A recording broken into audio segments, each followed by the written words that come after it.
La République du Congo et le Programme des Nations Unies pour le développement ont lancé ce 6 février à Brazzaville les travaux du projet Earling Action Support du cadre mondial de la biodiversité. Ces travaux consistent entre autres à cibler les secteurs clés de la biodiversité impactés par différentes activités économiques et humaines qui mettent à mal l'écosystème forestier. Le projet de soutien aux actions anticipées du cadre mondial de la biodiversité mobilise pas moins de 138 pays dans la République du Congo autour de 4 composantes nationales qui ont été rappelées tout à l'heure par la représentante résidente du Programme des Nations Unies ici en République du Congo.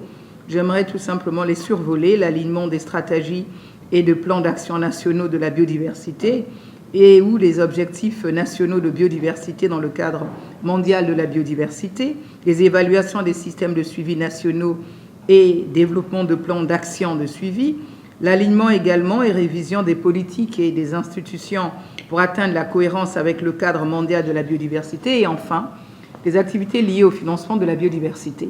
L'objectif est de protéger et gérer communément et de manière durable cette biodiversité, gage d'un avenir prospère pour la planète.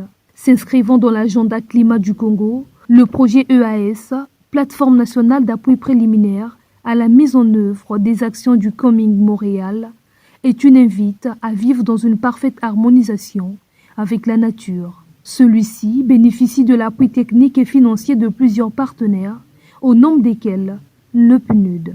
La biodiversité, c'est la pierre angulaire de notre survie et de notre prospérité, parce que l'économique se tire de cette biodiversité. Elle soutient nos écosystèmes, elle assure la sécurité alimentaire, elle nous fournit des services écosystémiques vitaux et joue un rôle crucial dans la régulation du climat. Elle est le socle de notre existence. Et donc aujourd'hui, nous en sommes à nous dire que c'est le triptyque climat, biodiversité et sol qui doivent être traités ensemble et non pas de manière cloisonnée. La biodiversité nous accompagne au quotidien. Elle nous fournit l'alimentation que nous consommons, les médicaments qui nous traitent, l'énergie, l'air et l'eau pure et nous assure une protection contre les catastrophes naturelles, d'où la nécessité de préserver les terres contre les érosions notamment. Parce que lorsque les érosions sont présentes, on sait qu'on n'a plus de frein contre la montée des eaux notamment.